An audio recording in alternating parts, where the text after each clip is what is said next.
Who changed the Sabbath? Let the history speak. Tone: challenging, dramatic. You worship on Sunday and say it doesn't matter. You teach it's the Lord's day, yet can't find one verse commanding it. So we ask the question, who changed the Sabbath? Let's silence opinions and let the history speak. The divine origin of the Sabbath.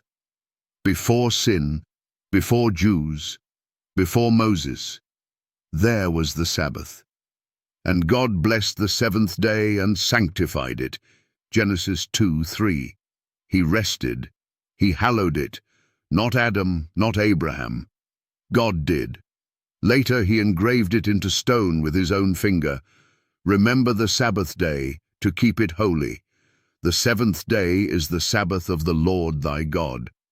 Exodus 20:8-10. It's not a Jewish tradition. It's God's sign of creation, holiness and covenant. So who dared to alter it? Jesus and the apostles honored it. Jesus didn't abolish it. He defended it. The Son of Man is Lord also of the Sabbath. Mark 2:28. Not was Lord, is. He kept it faithfully. Luke 4:16. His apostles followed his footsteps after his resurrection. And Paul, as his manner was, went in unto them, and reasoned with them out of the Scriptures every Sabbath. Acts 17:2. So again, who changed it? It wasn't Jesus, it wasn't Paul, it wasn't God. Enter Constantine and the Roman Church.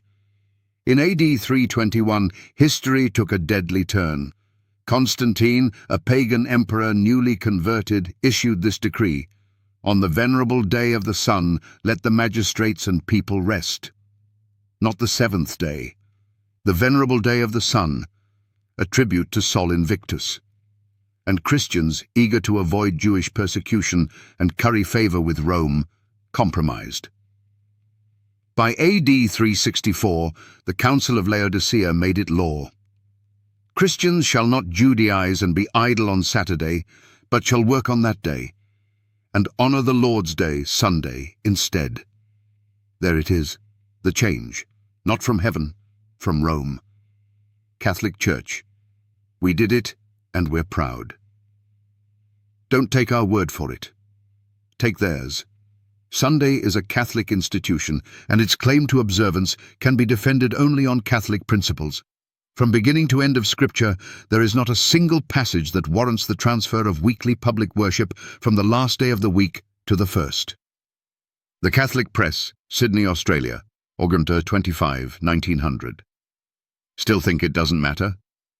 The Church is above the Bible, and this transference of Sabbath observance is proof of that fact. Catholic Record, Septenton 1, 1923. They say it, they claim it, they boast of it, and yet Protestants defend Sunday like it's in the Bible. It's not. Sunday is a man-made tradition.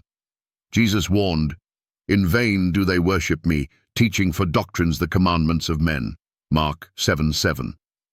When you keep Sunday in place of Sabbath, you're not following Jesus, you're following Rome. Who changed the Sabbath? Not Christ, not the apostles, not the Father. Rome did. The final warning in Revelation. Revelation 14:12 describes the last faithful remnant. Here is the patience of the saints. Here are they that keep the commandments of God and the faith of Jesus. The Sabbath isn't obsolete. It's the dividing line between those who worship God and those who follow the beast. And Revelation 13 tells us the beast's power thinks to change times and laws. Daniel 7:25. Now you know which law they changed, and who's behind it. Time to choose truth over tradition. So, pastor, imam, priest, skeptic, will you cling to Sunday, the tradition of men, or return to the Sabbath, the command of God? History has spoken, Scripture has confirmed, the Sabbath remains. The only question is, will you?